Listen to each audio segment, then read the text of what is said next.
22/2/2026 ఆదివారము. రాశి చక్రము, గ్రహగతులు, దినఫలితములు. ధను రాశి. లగ్న బలము 2 గంటల నుంచి 4 గంటల వరకు కలదు. నక్షత్ర బలము సాయంత్రము 5 వరకు కలదు. 60% పనులు జరుగుతాయి. సన్మానాలు, సభలలో పాల్గొంటారు. బయటి పనులు జరుగును. విద్యా విజ్ఞానము, దైవదర్శనాలు ఉంటాయి. సంతానం వల్ల సంతోష వార్తలు వింటారు. సోదర పనులు ఇంటికి వస్తారు. తదుపరి మకర రాశి. లగ్న బలము 4 గంటల నుండి 6 గంటల వరకు కలదు. నక్షత్ర బలము సాయంత్రం 5 తర్వాత బాగున్నది. 40% పనులు జరుగుతాయి. ప్రయాణాలు చేస్తారు. బంధుమిత్రులతో కలుస్తారు. ఇంటి విషయాల్లో శ్రద్ధ చూపిస్తారు. ప్రమాదాలు ఉంటాయి, జాగ్రత్త. కుంభరాశి. లగ్న బలము 6 గంటల నుంచి 8 గంటల వరకు ఉంది. నక్షత్ర బలం సాయంత్రం 5 తర్వాత బాగుంది. 40% పనులు జరుగుతాయి. కుటుంబ సమస్యలు ఉంటాయి. కలత సమస్యలు ఉంటాయి. అత్తగారింటి నుండి సమస్యలు ఉంటాయి.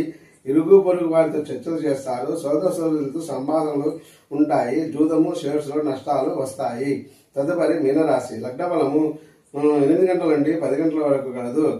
నక్షత్ర బలం సాయంత్రం 5 వరకు బాగుంది. ఇంటికి సంబంధించిన వార్తలు, బంధుమిత్రుల కలయిక, కుటుంబ సంతోషము, ధనలాభము, ధనము పొదుపు చేయట మొదలుగునవి ఉంటాయి. మాటలతో పనులు జరుపుకుంటారు. ఇల్లు, భూమి, స్థలము, వాహనం కొరకు ఖర్చులు చేస్తారు. ప్రయాణాలు ఉంటాయి. ఓం శాంతి శాంతి శాంతి.